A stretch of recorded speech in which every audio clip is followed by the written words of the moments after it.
Welcome. My name is Yehuda Kaplan. I'm a biblical historian and I studied archaeology and history at the Hebrew University of Jerusalem here in the land of Israel. Today I'm going to host you and tour with you in the most amazing site in Israel, the National Park of Masada, which tells a very interesting and fascinating story, which is very much related to one of the most interesting personalities in the history of the land of Israel. And I'm talking about King Herod the Great, who ruled here in the country something like 2,000 years ago. We're going to tell his story and how come that he chose this remote place in the middle of the Judean desert next to the Dead Sea, which is right in front of us. And we're going to see how come and how he chose this place in order to build one of his most amazing projects, building projects. And I'm talking about the Northern Palace here in the site of Masada. So please join me and let's go and tour the site.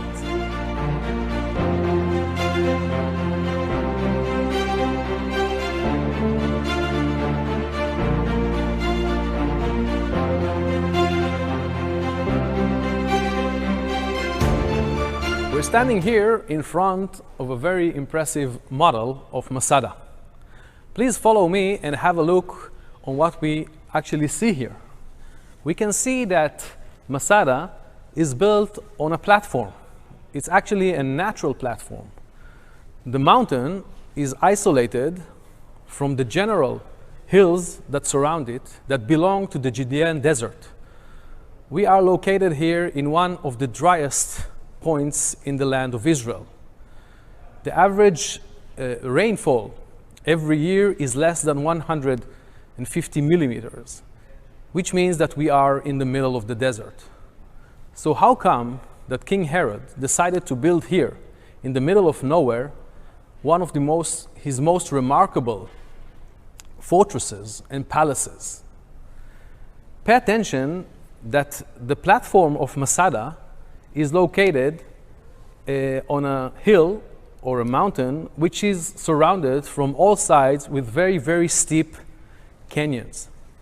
We can see right over here the stream of Masada, and on the other side of the hill another stream, the stream of Ben Yair, named by the way by one of the rebels and the leaders of the rebels that took refuge here a few dozen years after the time of Herod the Great, when Masada became a refugee camp of Jews that fled away from the Roman army after it was crushing the rebellion of Judah against Rome.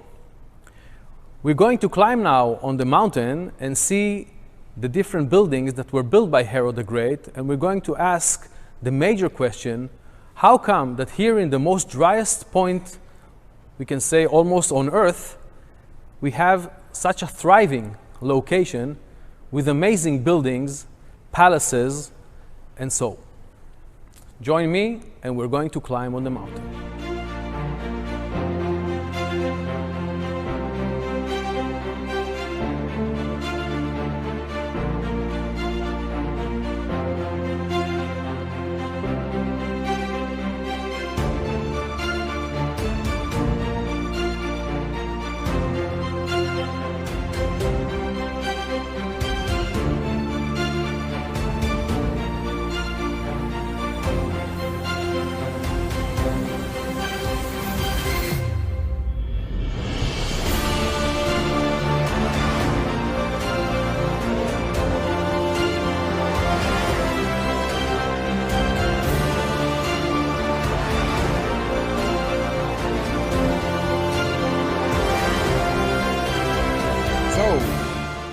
We just came out from the cable car, going all the way up hill to Masada.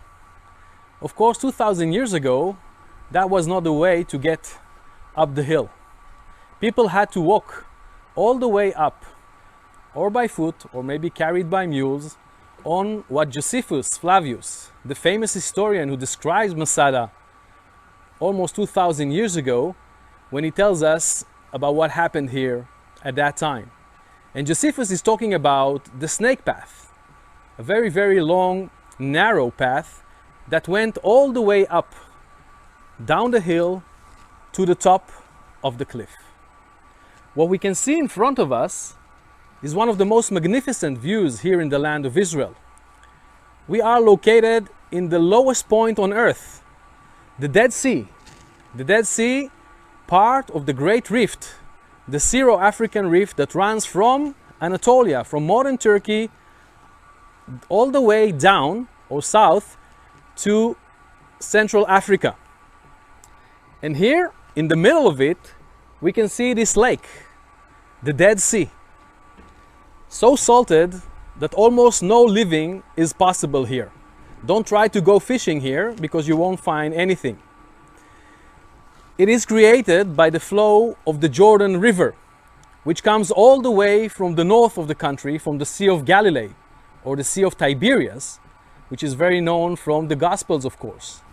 But when it flows down here, the water is so salted and the evaporation is so high that eventually we have here a salt lake. And unfortunately, with no city, so not talking about Salt Lake City here, but we have Masada. And again, we have to ask the question, how come that here in the middle of nowhere, with no water at all, or a lot of salty water, King Herod decided to build here a marvelous palace which was fortified. And we saw in the model downstairs also that the natural conditions that we have here actually create here a natural fortress. So the entire plateau that we're going to visit in a moment is surrounded from all sides by those steep cliffs and those streams that surround it, that makes it almost impossible to invade and try to conquer this piece of land by force. So let's go and see and try to answer the question, where did those guys here found their water from? Let's continue.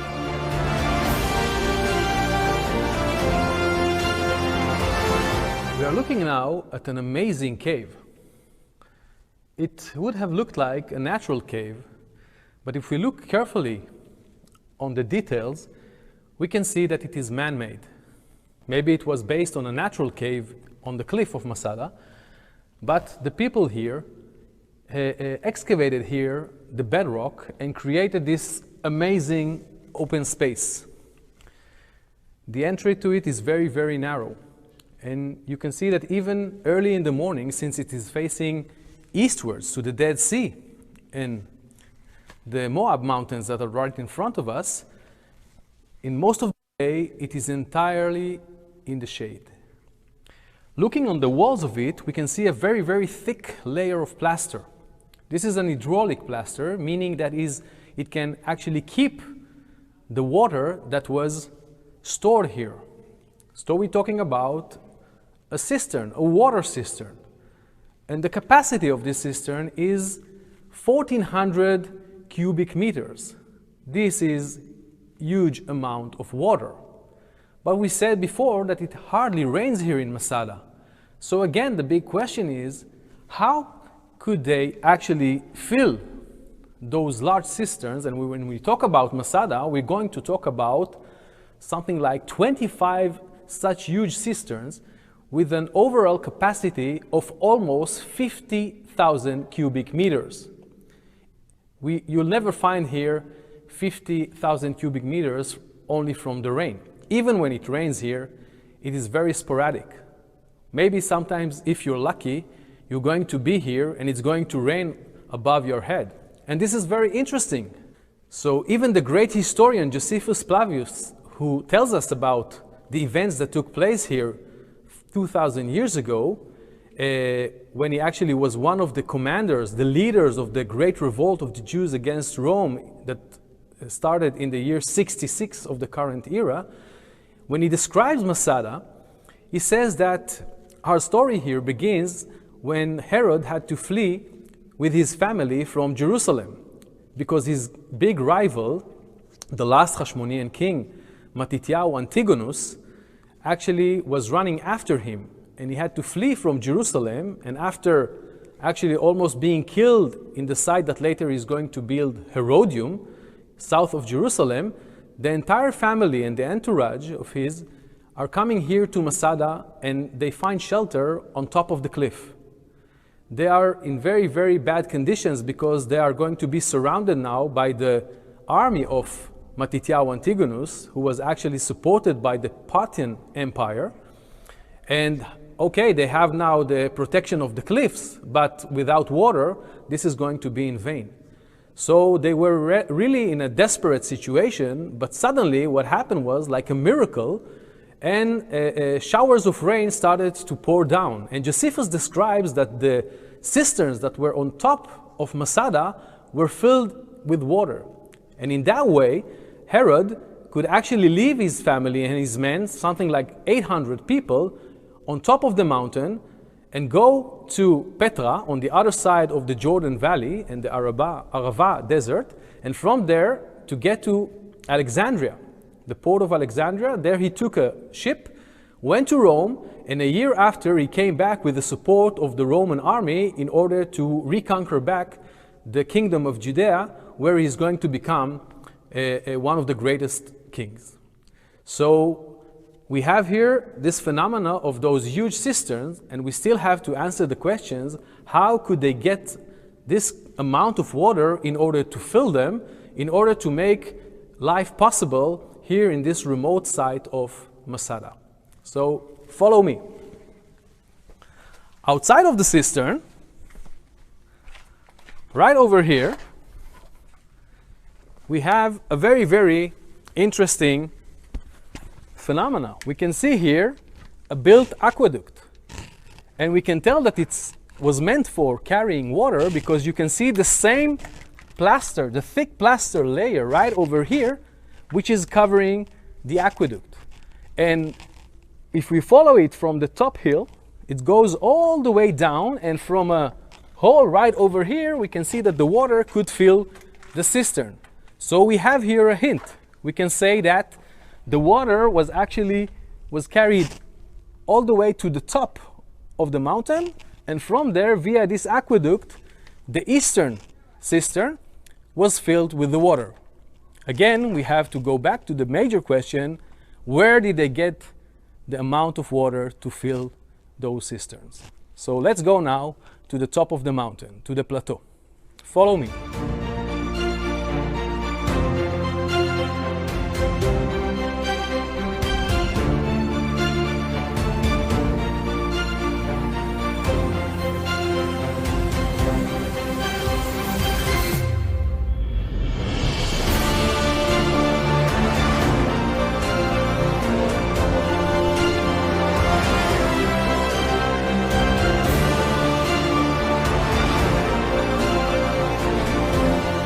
So I'm standing inside the main entrance gate, and you can see that attached to this building we have another room which originally served the keepers of the gate, and together with it we can see the benches that are located here and the plaster which is covering the stone.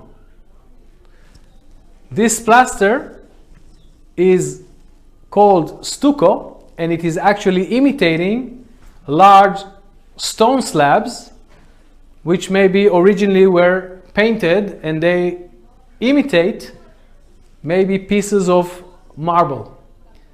So we can see that even in the entrance to Masada, the first thing that you see is this remarkable design and artwork, which really tells us about the importance of this site, and many more of this we're going to see as we continue our path and see the marvelous things awaiting for us inside the site.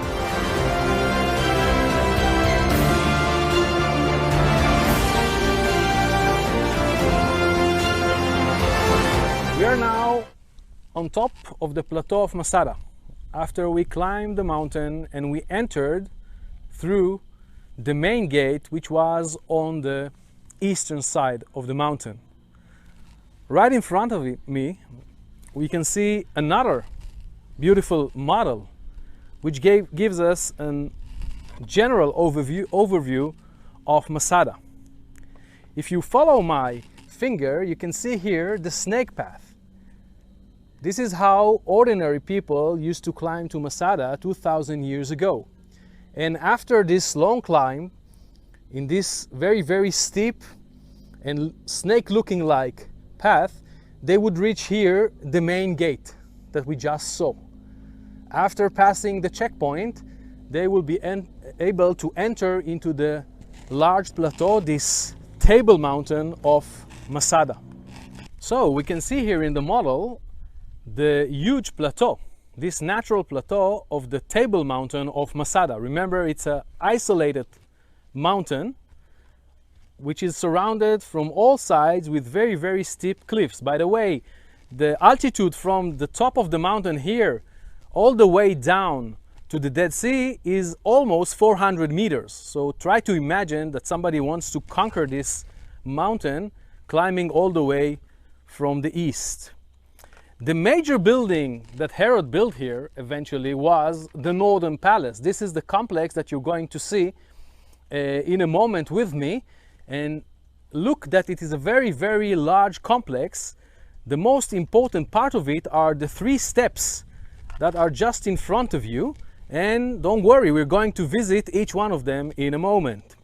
Another very, very impressive building is seen right over here on the western part of the mountain, of the plateau. And since it is located on the western part, it is also named as the Western Palace of Masada. So how come Herod built here 2 palaces? The Northern Palace, the main and largest palace, and also a smaller one, which is located on the western part. Another very impressive feature on the plateau of Masada, you can follow my finger and see here that there is a wall here surrounding almost the entire cliff, surrounding the entire mountain. And take a look that there's a very, very impressive feature of this wall. Actually, we're talking about 2 parallel walls. If you follow me here, you can see here in the drawing, you can see that there are like 2 parallel walls, and they are actually cut by those vertical walls, and they are creating those small rooms, what we call casemates. So this is a casemate wall built already in the time of Herod in order to protect the mountain. The big question is why to build such a wall if the mountain is entirely protected with those huge cliffs? So maybe one of the aims of Herod was also to create a kind of privacy, because we're going to see during our tour that the hills that are surrounding Masada in some places are a bit higher than the location on the plateau.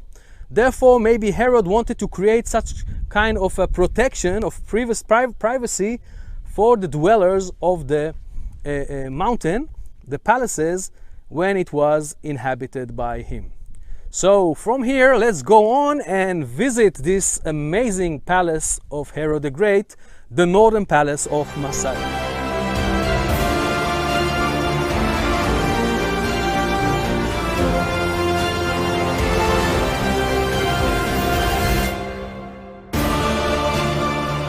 We are about to enter into the complex of the Northern Palace at Masada. But right before we enter, have a look at this very, very low area, which is situated just in front of the wall, the outer wall, which is surrounding the complex of the Northern Palace. And you can see also over there the watchtower. You see, with the opening, with the entrance and the stairs. What we can see just in front of us, quarry. This is one of the places from which the builders and the architects of Herod the Great took the building materials, namely the local stone, the dolomite stone, which is the natural stone here on the mountain of Masada, and from it they built the buildings like the building that you see right in front of us that we're going to see in a moment. By the way, pay attention to this black line. This is the reconstruction line, meaning that when the archaeologists that started to excavate here, and one of the most famous team of archaeologists was working here in the 60s, between the year 1963 and 1965, with the famous Israeli archaeologist and also military person, the Israeli chief of staff, Yigael Yadin. This was a very, very big, a very, very large operation, actually a military operation. A lot of military personnel also participated in it. And when they started to excavate here in Masada, which was actually forgotten for hundreds of years actually, until the late 19th century, they actually discovered parts of the demolished buildings. And together with the beginning of those walls, they found the rubble. So what the archaeologists are actually doing in the preservation work is actually to rebuild, to reconstruct the ancient buildings by using the local material. But in order to tell us, the visitors, and also the scholars, what was really existing before the excavations and the operations, they left us here the black line, meaning that everything below the black line is actually what was founded in situ, in the locality. Everything above the black line is actually reconstruction, but again from the local material, from the rubble that was found here. So you can see that the color of the stones, the rocks and the blocks is the same color of the natural bedrock that we see in the quarry. So another thing that happened here after taking away the material, the stone, the dolomite stone, was that they created this very, very low area. And this low area, together with the very narrow entrance to the complex of the Northern Palace where we are now standing, they actually created here a moat, a ditch, which was an obstacle for anyone who really succeeded in entering into the plateau. But in order to enter into the palace, he had to pass this obstacle. So this was actually also another mean of protection to the most delicate and most important part of Masada, of Herodian Masada, the Northern Palace. This also explains why we have here the protective wall and also the watchtower, which is actually controlling the main or almost the only entrance to this complex from the mountain itself. So let's go now and meet the most important person, the key person that was here at Masada, and I'm not talking about Herod the Great. I'm talking about another guy. Follow me.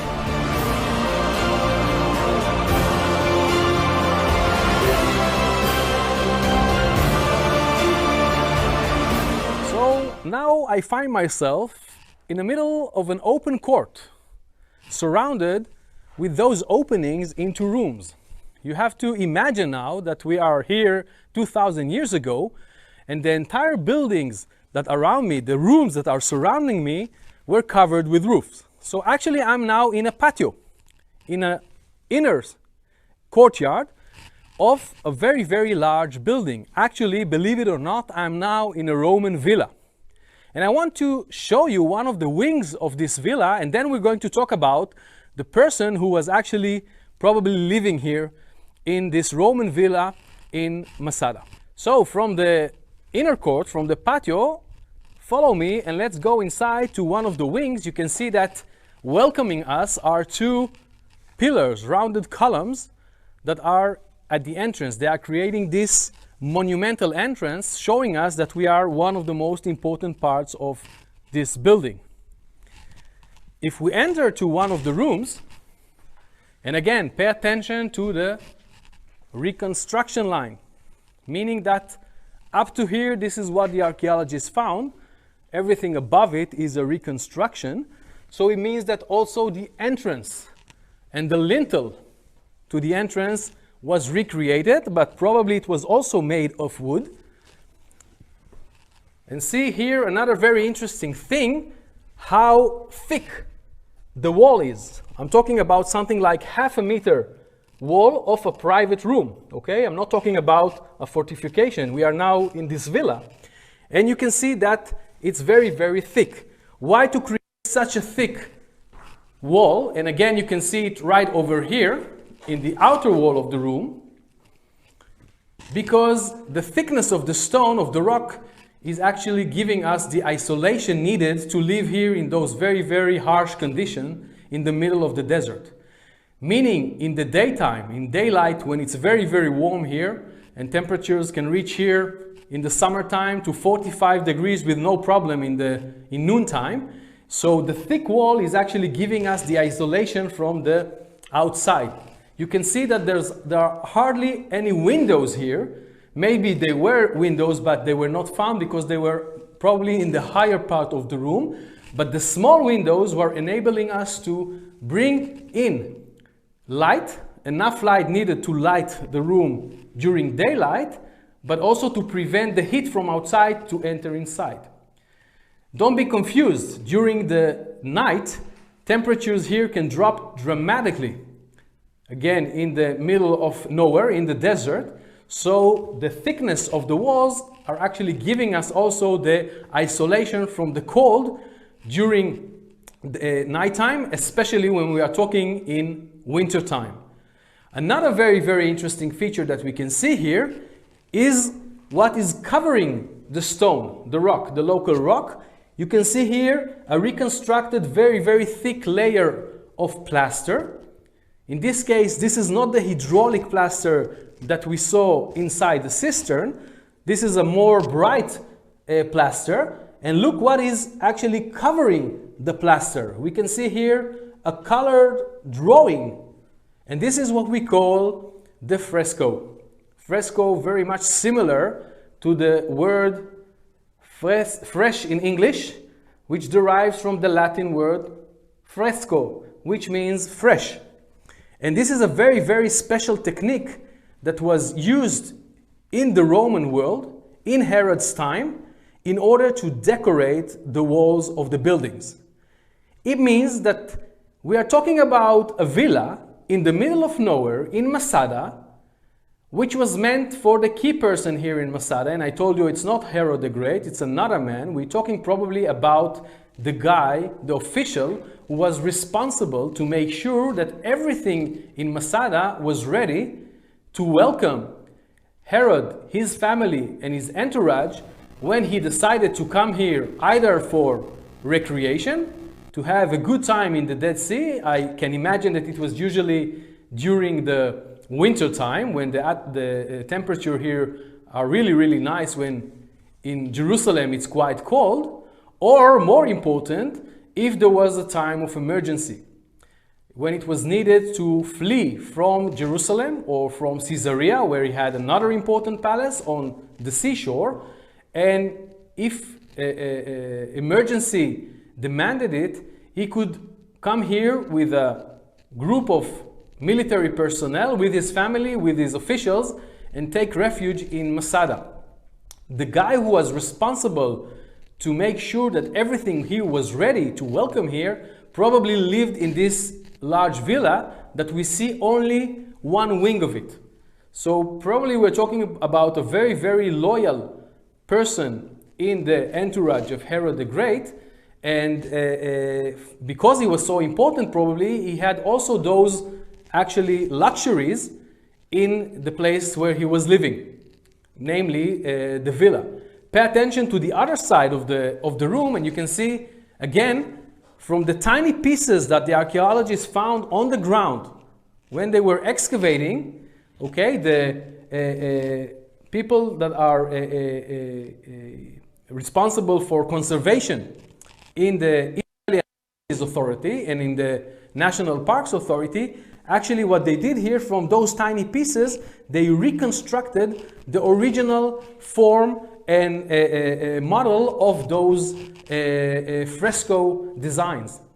And if you want to look around in the world where you can see similar things like this, you have to go all the way to Italy, to Pompeii, the famous site of Pompeii and Herculanum, where they found similar villas that were also decorated in the same design that we see here in Masada. So look at the comparison. On one side, we're talking about the center of the world of that time, the center of the Roman Empire, and on the other side, here in the most remote place at Masada, we have the same technique, the same design for one of the personnel, the military personnel probably, of Herod. This, of course, is a great indication, or demonstrate us how much Herod was both influenced and admired the Roman culture, and he actually was maybe the first one to really introduce those techniques and design into the kingdom of Judea, 2,000 years ago. And this is only one example. We're going to see much more of this after we continue our tour. So follow me to our next stop.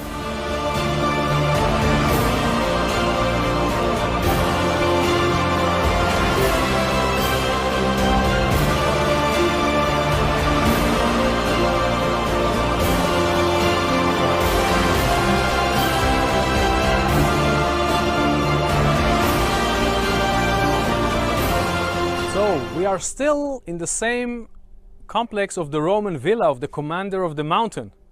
And what I want to show you now is this beautiful model that will help us to understand where we are located, what we already saw, and what we are about to see. So come here and join me and have a look on the elements that we just saw. Right here, you can see the main entrance. We can see the quarry, okay, with the ditch that is protecting actually the outer wall of the complex of the entire northern palace. Here again we see the watchtower. You see how it overlooks the main entrance, and continuing looking northwards we can see this large area with large long spaces or halls. And actually what we're looking at here is the logistic area of the palace. These are the warehouses with all the commodities that were stored here in order to use them for Herod, his family, and his guests when he was actually lodging here in the northern palace. What we're going to see here, of course, also is the palace itself, which is the most northern part of it. And you can see how it is built on 3 stairs, actually 3 basically natural stairs that were reshaped by the engineers and architects of Herod the Great in order to build 3 stories of this amazing palace. This is a possible reconstruction of how it was looking like, and we're going to see the remains, how it is looking like today after 2,000 years, after all the destruction that happened here, took place here, when the Romans actually conquered the mountain from the Jewish rebels that took the mountain a few dozen years after the time of Herod, after he, of course, passed away. And of course, we have to remember also that this is a very, very vulnerable area. We mentioned that we are in the middle of the large rift, the Syro-African rift, and every about 90, 100 years we have here a really severe earthquake, and of course the constant earthquakes also contributed to the destruction of the entire area. So we're going to visit also the northern palace. Another very, very important part of this area of the northern palace and the logistic area is this building that we see right over here, and this was a bath house, okay, a bathhouse, a Roman bathhouse with all the elements that we're going to see in a moment when we're going to enter into it. So actually this was the main building built by Herod the Great. It probably took him maybe about 30 years to finish building it.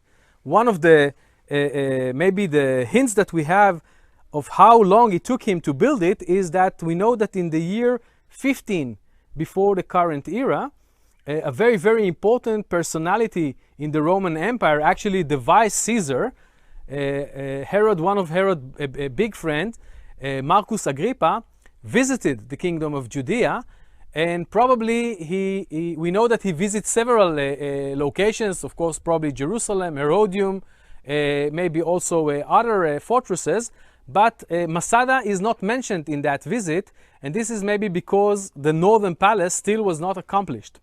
And this gives us another idea of how long and how much energy Herod and his men, the engineers and the architects, invested here in order to accomplish this marvelous building of the northern palace. Imagine that he had to reshape a natural cliff, a natural mountain, in order to build this remarkable building in this Roman style. Again, remember, we are in the middle of nowhere. No water, Almost nobody is living here. We have only the mountains surrounding us, the Dead Sea, and the amazing desert, Judean desert. So let's now follow the model and visit those different areas belonging to the complex of the Northern Palace. Follow me.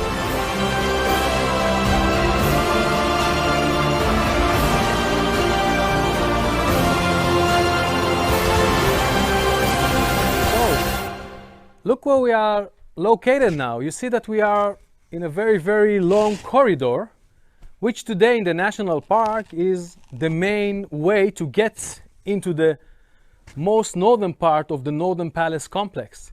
But originally, I'm standing now in one of the 15 large warehouses that were built here by Herod the Great in order to store all the commodities, food and drinks that were needed in order to live here, and to live here in a very, very good way.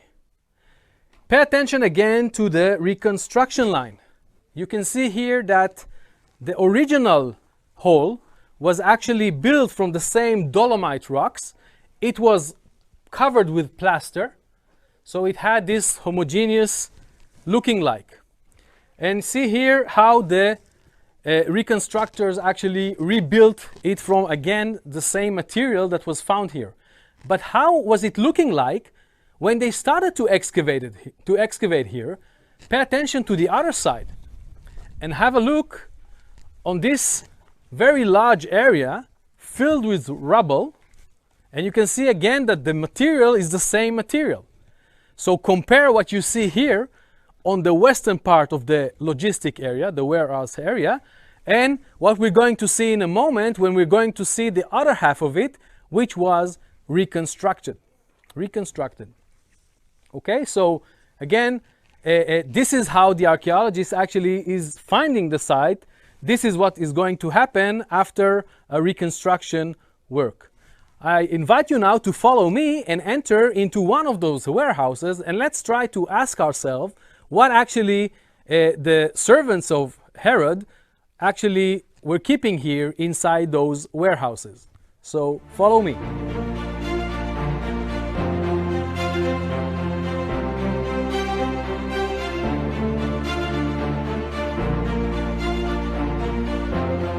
We are now in one of the reconstructed storerooms or store halls in the logistic complex of the Northern Palace at Masada. Pay attention again how well this area was preserved, because you can see here the reconstruction line. It's even taller than I am. I'm not that tall, but still it's quite enough. It's very remarkable for an archaeologist to find a building. For many centuries, this area was isolated. Nobody actually was interested to climb on top of the mountain.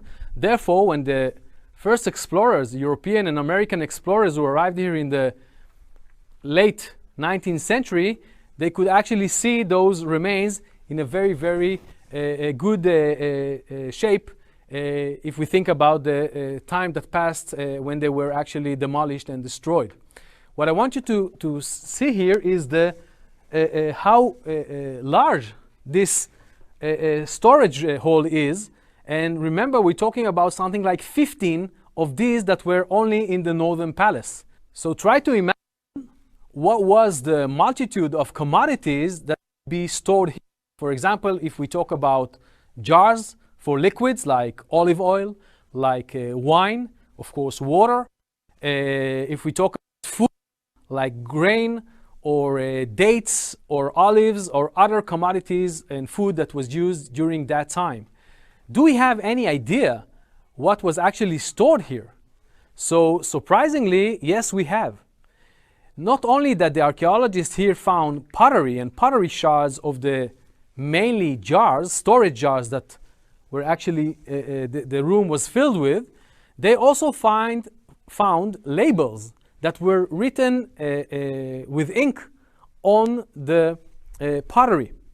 And on some of the inscriptions, on some of the labels, they actually found two things. First of all, that some of the commodities were sent to King Herod. His name was written there both in Latin and also in Greek. But not only that, some of the labels also indicated what was the kind of commodity that was stored inside the vessel. And believe it or not, among the things that were stored here was not only local wine, but also imported wine that were also imported from northern Italy that were stored here. And maybe one of the most amazing thing was that even they stored here a kind of sauce, fish sauce, that in the Roman world was called garum. Originally was actually produced, believe it or not, in Spain, in the far end of the Western Roman Empire. So imagine Herod coming here, probably in winter time, having a good time in his northern palace that we're going to see in a moment, and enjoying drinking this, eating those imported apples, and having fish dishes that were all filled with garum sauce, also imported. Now, how do you keep all those commodities fresh and in good conditions, again in the middle of nowhere, in the middle of the desert? Let's see what is the thickness of the storage room in a moment. Follow me.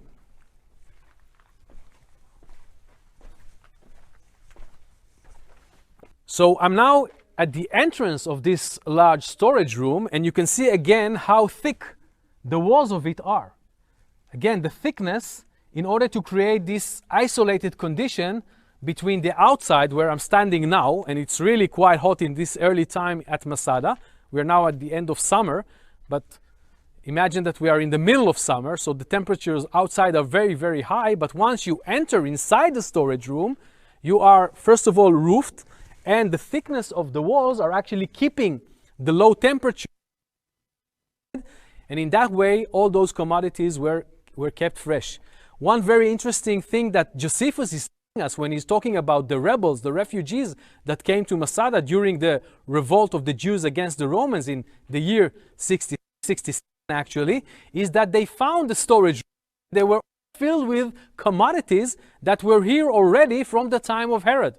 And believe it or not, it is possible. Because when we talk about grain, when we talk about dry figs or dry dates that were kept here, it's very, very reasonable that if you keep them in good conditions, in low temperature and in humidity, actually they can be stored here. And this is probably what was happening here almost 2,000 years ago. So the storage room of Herod, all for the provisions for the dwellers of the northern palace where we're going to visit right now. Follow me.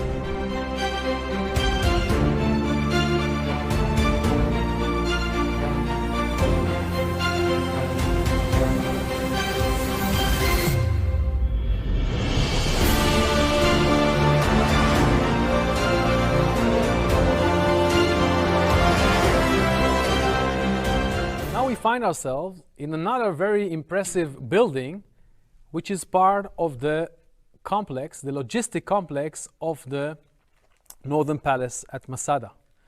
In this case, we're not talking about a specifically logistic area, but a place that was meant to host the people, the visitors that came to visit Herod in this complex at Masada. I'm talking about the large bathhouse of Masada. Right now I'm standing in front of a model which is located in an open courtyard which is surrounded with columns, with pillars. Okay? It's called a palestra. And this was actually the area where the people who came here to take a shower, actually it was not taking a shower, they came here to spend at least half of the day in one of the most important public institutions in the Roman world. And I'm talking about the bathhouse. So, welcoming them when they were entering was this open patio, this open courtyard, and you can see here the designs of the floor.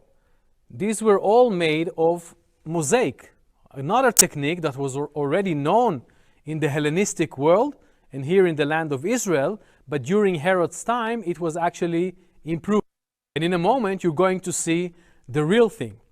So after entering into the open courtyard, and by the way, here is where the visitors could actually have their workout. They can do the gymnastics, before sweating very well here in Masada, in the heat of Masada, and then entering into this complex, the main complex of the bathhouse, where they could have actually visit different rooms with different temperatures. Right here, the apoditarium, the place where they could actually change to swimming suits, if you'd like. Okay, we know that in the Roman world, actually, they were doing it naked, but probably here in Judea, they were more modest. So actually, changing more comfortable wear. And from here, they would go and pass 3 different rooms with 3 different temperatures. Here on the right, the place with stairs with a very cold water pool. Here in the middle, the place where they would have the tepid water and the tepid temperature. And here, the sauna, the most heated area. So the names in Latin for those areas, we have here the frigidarium, like frigid. We have here the tepidarium, like tepid. And here, the caldarium. Like in Latin or in Italian today, when you say warm, you say caldo. Okay? And we're going to visit in this. This was the most important and maybe the most sophisticated area of the Roman bathhouse, because here the temperature could reach to a very, very high level, and actually the visitor would have an atmosphere like you visit today a sauna. Actually, the idea of sauna is a heritage from the Roman and the Hellenistic world that was later on transferred into the Muslim world, into the Turkish bath, up to today. So you will follow me now, and we're going to visit each of the elements of this very sophisticated, almost public bath. Remember, this was not the private bathhouse of Herod in his palace. We're going to see where it was located, but this was meant probably for the visitors, for the people that came here to visit. He wanted to impress them and give them the idea and also the feeling that they are at home. Even here in the remote, the most farthest end of his kingdom, he's actually giving his visitors the idea that he's hosting them in the atmosphere that they were used to. And imagine that it was a visitor coming from Italy, from Pompeii or Naples. Okay, he's coming here to Masada, and suddenly he finds himself in a Roman bathhouse with all the technologies and all the commodities that he was used to from home. So let's have now and take a bath together inside the bathhouse, the large bathhouse at Masada. Follow me.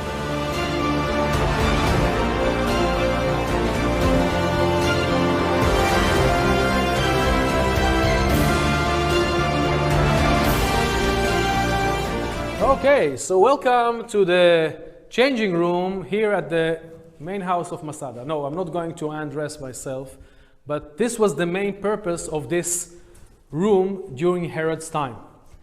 Actually, the apoditarium, this was the place before entering the complex of the different temperatures and the different waters inside the main part of the bathhouse, was right over here. So here you can see again how impressive is the preservation conditions of the walls, how high they were found and then later on reconstructed. Also here, the archaeologists, while excavating, they found tiny pieces of colored plaster, namely the fresco, from which they could reconstruct again how the walls were looking like. And remember, we're talking about a style, a fresco style that is known from Pompeii in Italy, known as the first Pompeian style. What's interesting about this is that it is actually imitating slabs of marble that were actually decorating the villas and the palaces, but in order, not every people, even wealthy people like Herod himself, could not afford to import marble, so they were actually imitating marble walls by doing this design. Another very, very impressive element that was preserved here from Herod's time is what you can see right below here.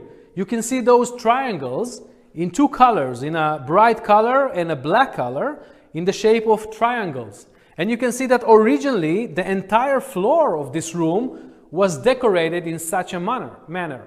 This is also a technology, a Roman technology of that time. It is called opus sectile. opus sectile, and such decoration was also found both in Caesarea, in the theater built by Herod in Caesarea, also in Herodium, or not, also in the sifting of the Temple Mount. Some of the, or most of the stones, the decorated stones, were taken away, were stolen, and the only thing that we can see here are actually the pattern, the triangles that may create the pattern that when those stones were inlaid on the plaster when it was built during Herod's time. If we look around us, we can see another very impressive element here, right here in the corner of the room, and you can see that it is built on top of the opus sectile, on top of the decoration, on top of the tiles. This element was not part of the original changing room in Herod's time. It was added later by the Jewish rebels, the refugees that came to Masada in the Great Revolt against Rome. And they were actually using the Herodian elements for their own purposes, and for them they couldn't care less about the decoration, the Roman decoration here. Probably it very much irritated them, and maybe a kind of against Herod, again the introduction of the Roman culture and the political influence of Rome here in the country, they actually made here a change in order to suit their own purposes. So they were using probably the changing room as their own bathhouse by putting this large basin that was filled with water in order to cleanse themselves. Another intervention of the rebels can be seen here in the bench that was constructed in the corner of the room. And how can we tell that actually it was built by the rebels? Please pay attention that right over here on the right side, you can see that the infrastructure of the seats is made of architectural elements. You see here parts of columns, rounded colors, and even here we can see a base of a column that was dismantled from a building that was built during Herod's time and reused in secondary use in order to build the seat here.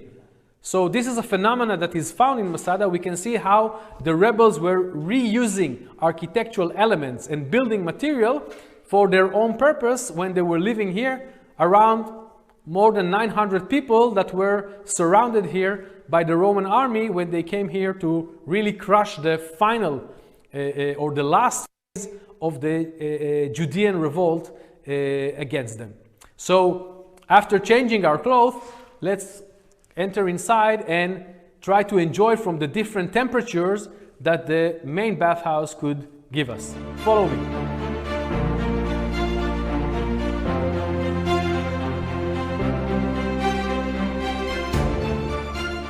So on the right side, when you enter, you can see a quite simple installation. Right over here, you're going to see stairs that are going all the way down to a deep pool. We know that this pool was covered or was filled with water because all the walls surrounding it are covered with this thick hydraulic plaster in order to maintain the water so they won't penetrate into the bedrock. And this is actually the frigidarium. This is the cold water room. Very interestingly, here in Masada, in this part of the bathhouse, but also outside, we see that the element of the frigidarium is very similar to a very known Jewish installation that is known here in the country already from the time, the pre-Herodian time, the time of the Hashmonean kings, okay, in the kingdom of Judah before Herod. Actually, Herod inherited the Hashmonean kingdom, and what we actually can see here is an installation that could serve also the Jewish ritual practices or religious practices, and I'm talking about a ritual bath, or in Hebrew, a mikveh, meaning that a Jew, for example, before entering to the temple, or a woman before having a sexual intercourse should be cleansed, or after having a baby. So we can see here that with all this Roman ambience and all the Roman technique, still we have things that indicate that Herod is living as a Judean or a Jewish king. Okay, it is very important for him to show that he belongs to the lineage of the Hashmoneans, that therefore he marries a Hashmonean princess by the name of Miriam. Unfortunately, later on he will murder her together with their two sons.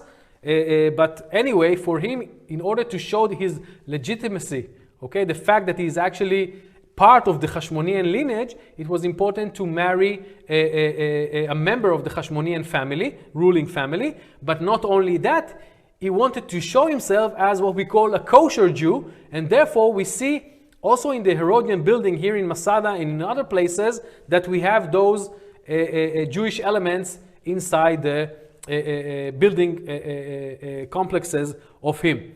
It's very, very possible, again, that also the Jewish rebels were reusing the frigidarium, the Herodian frigidarium, for their own purposes as a ritual bath, as a mikveh. So maybe we have here the later phase of this installation from the time of the rebellion of the Jews against Rome. Continuing to the next room, we can see here that we are in the middle room. Again, follow the reconstruction line. See that the same design of the decoration is continuing here. Again, it is because that the archaeologists found here the pieces of frescoes on the bottom. And you can see here in the corner, again, the same element of the opus sectile and the design of the triangles and the rectangulars that was decorated the floor in different colors. Here we are in the tepidarium actually, the place where you have the tepid water, the tepid temperature, which will prepare you to pass from the very cold water on the frigidarium to the most or the hottest temperature, which is found in the caldarium. Let's go inside and see it. Watch your head.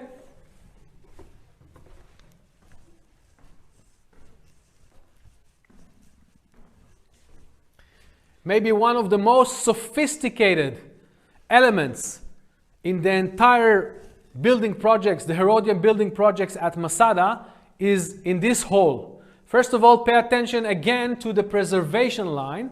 See how high it was preserved. And looking above us, we can see that the reconstruction was following what we know from other buildings in the Roman world, and especially in the building projects of Herod the Great. We can see that the roof of this hall is vaulted. It is not flat, which is another indication that we're talking about here, about the caldarium, the hottest area in the bathhouse. But maybe the major indication for that is this technique that we see right at the bottom of us, right below me. You can see that this room is actually built on top of two floors. We have the lower floor, and on top of it we have the upper floor, which was reconstructed right here with modern and original plaster. And you can see that what goes in between those two floors are those two small pillars. Some of them are built from a monolith, from one block of stone, but other ones are actually built from different stones that are laid one on top of the other. And what is the idea behind this technique? Remember, we're talking about the sauna, the hottest area in the bathhouse. The idea was to create here a very, very hot temperature that will make you sweat. Not that it was so hard to get sweat in Masada outside, but here the idea was to do it together with the water, after you were actually passing from the cold to the tepid and to the hottest area. So while you were entering here, you had this very, very hot temperature, which was created with what we call the hypocaust. The hypocaust system was actually that outside we had the furnaces, okay, the place where you can actually heat the air, and you would pass it through channels to the bottom, to the floor. So the open area between the two floors, the lower floor and the upper floor, and the pillars in between, was all filled with this hot steam and hot air. But this was not enough. Pay attention to what is happening right here. You can see that behind the plastered wall, there are those pieces of ceramics that are hollow. They are looking like actually tubes. And their names actually in Latin is tubuli, okay? Because it was not only that beneath you, in the space of the floor, that you had the hot air, but also it was surrounding you in those pipes, all surrounding you on the walls. And how can we tell that the reconstruction here is accurate? Pay attention to the plaster right here in the corner. You can see again the pattern of the original tubes, because what we can see here is a modern reconstruction of them. And you can see that they all have those openings which enable the hot air to go inside and actually to surround us. Now, one question is why to create here this vaulted roof? What will happen to the hot air, okay, and the water that was here, because the temperature was so hot that they had to sprinkle, okay, the visitors had to sprinkle on them with cold water in order to survive this hot temperature.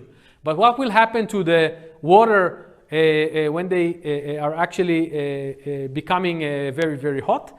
They will evaporate and they will actually go all the way up. What will happen to the steam that is actually having contact with the roof? Of course, it's going to be cool, and the steam is going to become water again. Now, in a flat roof, what will happen is that the drips are going to fall directly. But if you build the roof in such a manner with the vaults, it means that the water will go to the sides. So in order that the visitors won't have to suffer from those cold drippings on their head, especially if they were bald, the water would go to the two sides.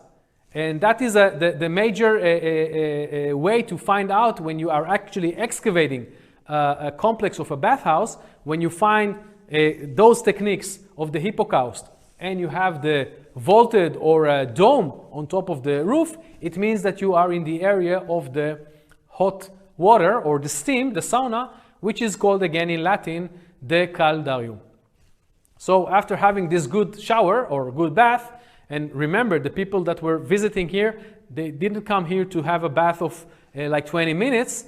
They would actually spend here the time. And the bathhouse was actually a very, very major institution in the Roman world. People would come here in order to spend time together. It's like coming to the country club, to gossip, to hear the news, to enjoy a good life, to have a peeling to their skin. And after that, they were ready to go and maybe to enter into the palace and enjoy a very, very good meal with wine in Herod's palace. This is what we're going to do now. We're going to visit now the most important site at Masada, the Northern Palace. So, follow me. We are now outside of the large bathhouse. And what we can see here, right below me, is the place where the furnace was. This is where they heated the wood in order to create this high temperature, in order to allow the steam, the hot air, to enter inside the caldarium, the hippocaust system. But what is also interesting here, pay attention to the aqueduct that is running here with this white plaster, and you can see that it is constructed on an infrastructure of stones, and you can identify below at least two decorative architectural elements looking like flowers, what we call rosetta. And this is a very, very common element in the Herodian and the Jewish art and architecture of the Second Temple period. In the late Second Temple period, we find it in houses in Jerusalem. We find it in ossuaries, meaning the bone boxes where they used to bury the deceased, the Jewish deceased, in Jerusalem and its surroundings during the late Second Temple period. So again, you can see here an element that was added by the rebels, by the Jewish rebels during the revolt against the Romans, when they were actually using the bathhouse, but not in the same manner as it was used originally in the time of Herod. We saw inside the elements, but here you can see the way that they were bringing the water from the cisterns on the mountain in order to fill the ritual baths and the basin that we saw inside. And in order to build it, they actually demolished maybe or dismantled architectural elements from the Herodian buildings here and reused them without taking care about the architectural or artist importance, original importance of it. So now we're really ready to go and visit the Northern Palace.